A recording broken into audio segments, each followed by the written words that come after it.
Dans le paisible village de Sofara, niché au cœur des terres fertiles, une étrange rumeur commençait à se répandre.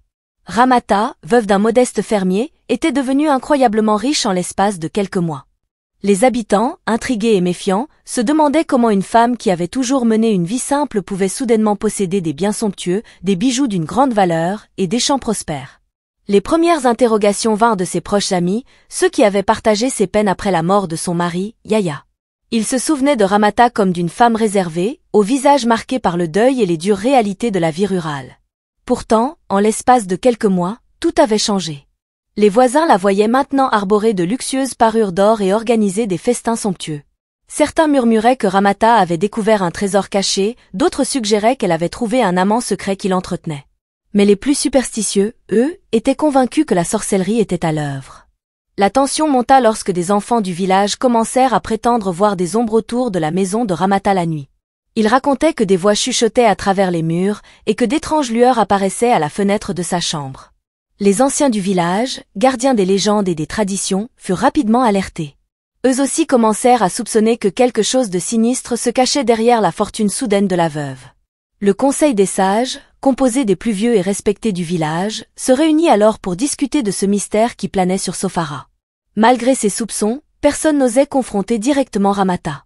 Sa nouvelle richesse semblait lui conférer un pouvoir silencieux, une autorité que personne n'osait défier. Pourtant, le malaise grandissait, et avec lui, la peur que quelque chose de terrible n'arrive si la vérité n'était pas rapidement découverte. Mariama, la meilleure amie de Ramata depuis leur enfance, ne pouvait se résoudre à croire que la femme qu'elle avait tant aimée et soutenue puisse être mêlée à des pratiques occultes. Elles avaient grandi ensemble, partagé leur joie et leur peine, et Mariama avait été une épaule sur laquelle Ramata avait pleuré après la mort de Yahya. Mais maintenant, un fossé s'était creusé entre elles, un fossé fait de secrets et de non-dits. Mariama se sentait trahie, non pas par la richesse de Ramata, mais par son silence. Un soir, après avoir rassemblé tout son courage, Mariama décida de rendre visite à son amie. Elle espérait que Ramata lui ouvrirait son cœur, qu'elle lui expliquerait enfin ce qui se passait. Lorsqu'elle arriva devant la maison de Ramata, l'atmosphère était étrangement calme.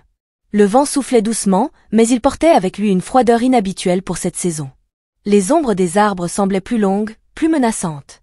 Ramata l'accueillit avec un sourire forcé, mais son regard trahissait une fatigue et une inquiétude profonde. Mariama, sans détour, posa la question qui la brûlait depuis des semaines. « Ramata, que se passe-t-il vraiment? D'où vient toute cette richesse? Tu peux tout me dire, je suis ton amie, je te connais depuis toujours. » Ramata baissa les yeux, évitant le regard perçant de Mariama. Elle hésita, jouant nerveusement avec les perles de son collier, avant de finalement murmurer « Il y a des choses que tu ne peux pas comprendre, Mariama. Des choses que je ne peux pas expliquer. » Le ton de sa voix fit frissonner Mariama. Elle sentait que son amie portait un fardeau bien plus lourd qu'elle ne le laissait paraître, mais avant qu'elle ne puisse insister, Ramata changea rapidement de sujet, parlant de tout et de rien pour éviter la question. Mariama quitta la maison avec une étrange sensation de malaise. Elle savait que Ramata lui cachait quelque chose d'important, quelque chose qui la dévorait de l'intérieur. Cette nuit-là, Mariama fit un rêve troublant. Elle se voyait courir à travers la forêt, poursuivie par une ombre immense qui murmurait des paroles incompréhensibles. À son réveil, elle était en sueur, le cœur battant la chamade, et une certitude s'imposa à elle, il fallait découvrir la vérité, quoi qu'il en coûte. Les jours qui suivirent la visite de Mariama furent marqués par des événements de plus en plus étranges à Sofara. Des animaux disparurent mystérieusement, et certains habitants prétendirent avoir vu des créatures inconnues rôder près des maisons. Les enfants étaient soudain pris de cauchemars violents, se réveillant en hurlant, terrifiés par des visions qu'ils n'osaient pas décrire. Ramata, quant à elle, semblait de plus en plus distante. Elle ne participait plus aux activités du village, évitant les regards curieux des autres femmes. Elle passait le plus clair de son temps enfermée dans sa maison, les volets fermés, plongeant Sofara dans une atmosphère de peur et de suspicion.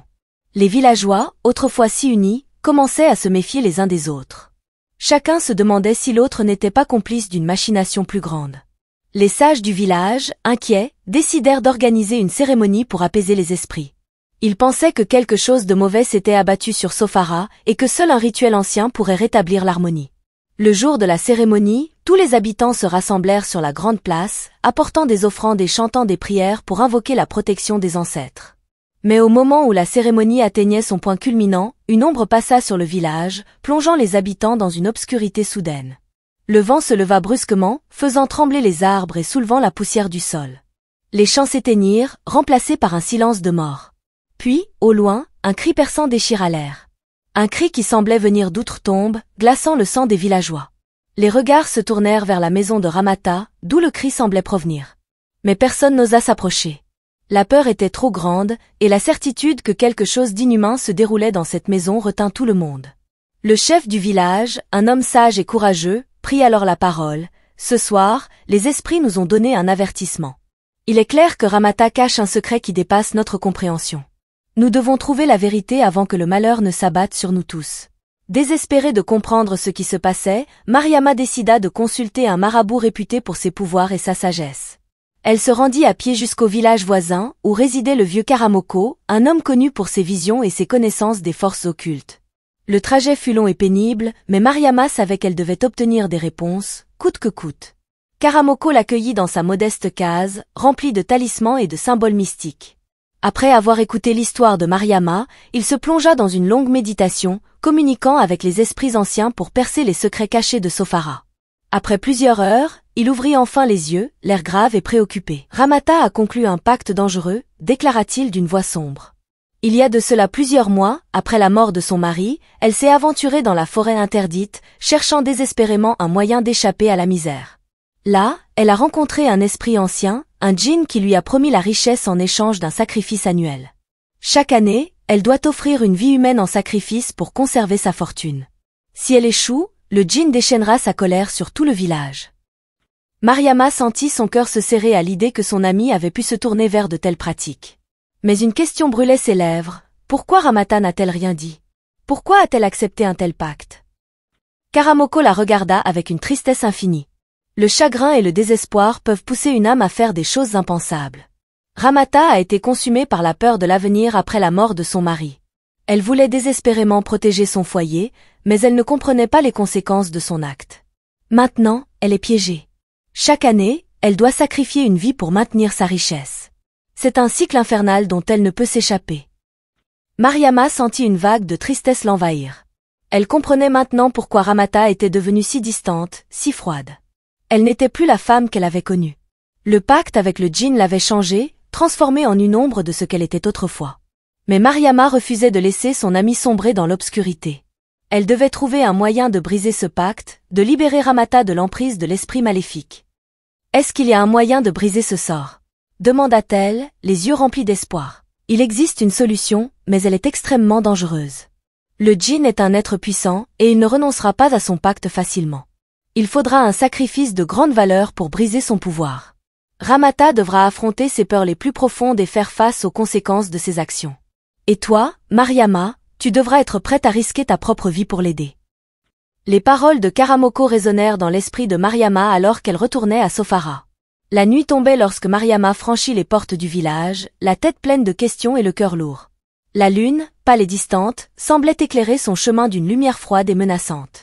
Mariama sentait que quelque chose d'inévitable se préparait, que le destin de Ramata et de tout le village de Sofara était suspendu à un fil. Le lendemain, Mariama se rendit à la maison de Ramata avec la ferme intention de lui révéler ce qu'elle avait appris. Mais à sa grande surprise, elle trouva la maison vide. Ramata avait disparu, laissant derrière elle une maison en désordre, des objets renversés, des traces de lutte sur le sol. Elle courut à travers le village, cherchant des réponses, mais personne n'avait vu Ramata quitter sa maison. Le chef du village organisa rapidement une recherche, craignant que quelque chose de terrible ne soit arrivé à la veuve. Les villageois, armés de torchers et de bâtons, se mirent à fouiller la forêt environnante, appelant le nom de Ramata dans l'obscurité. Mais les heures passèrent sans qu'aucune trace d'elle ne soit trouvée. Au coucher du soleil, alors que les recherches semblaient vouées à l'échec, Mariama entendit un murmure étouffé venant de la lisière de la forêt. Elle se précipita vers la source du bruit et découvrit Ramata, accroupie sous un arbre, les vêtements en lambeaux et le visage couvert de terre. Elle tremblait de tout son corps, les yeux écarquillés par la terreur. « Ramata, qu'est-ce qui s'est passé ?» demanda Mariama, terrifiée à l'idée de ce que son amie avait pu vivre. Ramata leva les yeux vers elle, et dans son regard, Mariama ne vit qu'un abîme de peur et de désespoir. « Il est venu pour moi, murmura-t-elle. Le djinn, il m'a dit que le temps était venu pour un autre sacrifice. Mais cette fois, il veut plus. Il veut un enfant innocent. » Sa voix se brisa sur ces mots, et elle éclata en sanglots. Mariama sentit un frisson glacé lui parcourir l'échine. Un sacrifice d'un enfant? C'était trop horrible à imaginer. Elle prit Ramata dans ses bras, essayant de la réconforter, mais son esprit tournait à toute vitesse. Elle savait qu'elle devait agir vite, avant que le djinn ne fasse un autre pas dans sa quête infernale. Mariama savait qu'elle n'avait plus beaucoup de temps. Le djinn était un être implacable, et il n'abandonnerait pas tant qu'il n'aurait pas reçu ce qu'il voulait. Avec une détermination nouvelle, Mariama décida de retourner voir Karamoko, espérant qu'il aurait un plan pour contrer les exigences du djinn. Cette fois, Ramata décida de partir avec Mariama. Bien qu'épuisée et brisée, elle comprenait que l'heure n'était plus au silence. Elles parcoururent à nouveau la route vers le village voisin, cette fois sous un ciel orageux qui semblait refléter l'angoisse qui pesait sur elle. Karamoko accueillit Ramata et Mariam avec un air grave. « Il n'y a pas de temps à perdre, dit-il doucement. Le djinn ne pourra pas être calmé facilement, mais il existe un moyen de te libérer sans devoir accomplir un rituel complexe. Je vais te donner des remèdes traditionnels que tu pourras utiliser seul chez toi, Ramata. Cela devrait suffire à rompre le lien. » Il prépara avec soin des plantes médicinales et des herbes africaines, les remit à Ramata, puis lui expliqua la méthode à suivre. Applique ces remèdes chez toi, fais-le avec conviction. Cela affaiblira le djinn, et tu seras libéré de son emprise. Mais sois prudente, il risque de ne pas se laisser faire. Elle retourna chez elle, prête à suivre les conseils du marabout. Une fois arrivée, elle pratiqua les gestes exacts indiqués par Karamoko. À chaque étape, elle sentait la présence du djinn s'affaiblir, et peu après, elle se sentit enfin libre. Cependant, ce soulagement fut de courte durée. Le djinn, furieux d'avoir été trompé, décida de se venger en s'attaquant à Mariam, celle qui avait aidé Ramata. Peu après, Mariam sentit une étrange présence, une menace qui la suivait constamment. Paniquée, elle se précipita à nouveau chez Karamoko pour lui demander de l'aide. « Le djinn est enragé, dit-elle à bout de souffle. Il cherche à se venger de moi maintenant. » Karamoko hocha la tête, anticipant cette réaction. « Je m'en doutais. Ne t'inquiète pas, Mariam.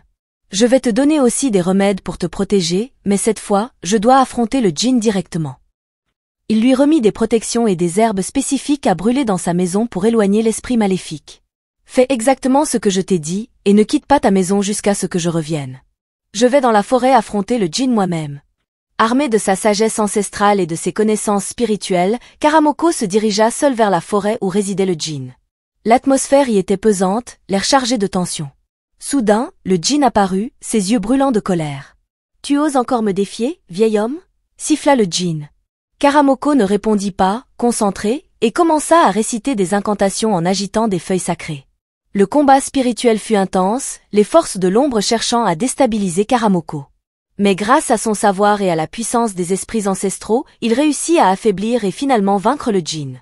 L'esprit disparut dans un dernier cri de rage, laissant la forêt paisible à nouveau. De retour au village, Karamoko annonça la nouvelle à Mariam. Le djinn est vaincu.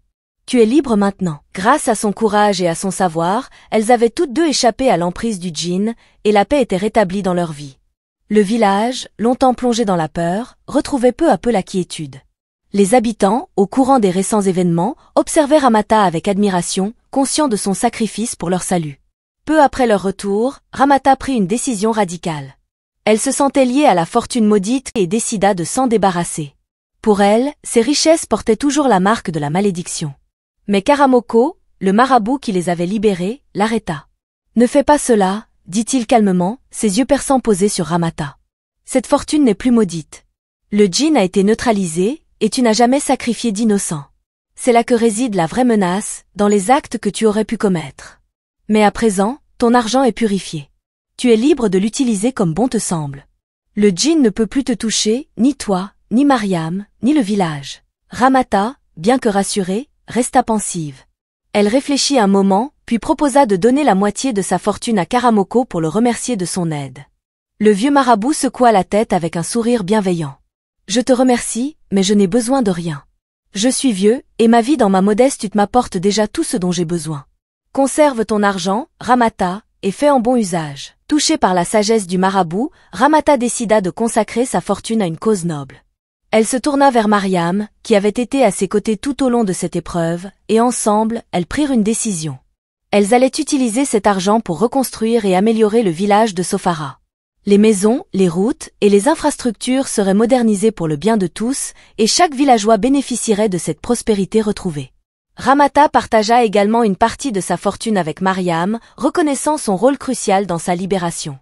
Ensemble, elles devenaient non seulement des figures de respect et d'admiration, mais aussi des piliers de la communauté, guidées par la générosité et l'amour pour leur village. Grâce à elles, Sofara renaissait, plus fort et plus uni que jamais. Cette histoire nous enseigne 2 leçons très importantes dans la vie. Tout d'abord, il faut comprendre que les décisions prises dans le désespoir peuvent avoir des conséquences à long terme. Le choix de Ramata de faire un pacte avec le djinn lui a procuré un soulagement temporaire et une amélioration apparente de sa situation. Cependant, cette décision a engendré des problèmes bien plus graves que ceux auxquels elle faisait face au départ. Cela nous montre qu'il est crucial d'être extrêmement prudent lorsque l'on prend des décisions dans des moments de détresse, car ces choix peuvent entraîner des conséquences sévères et durables.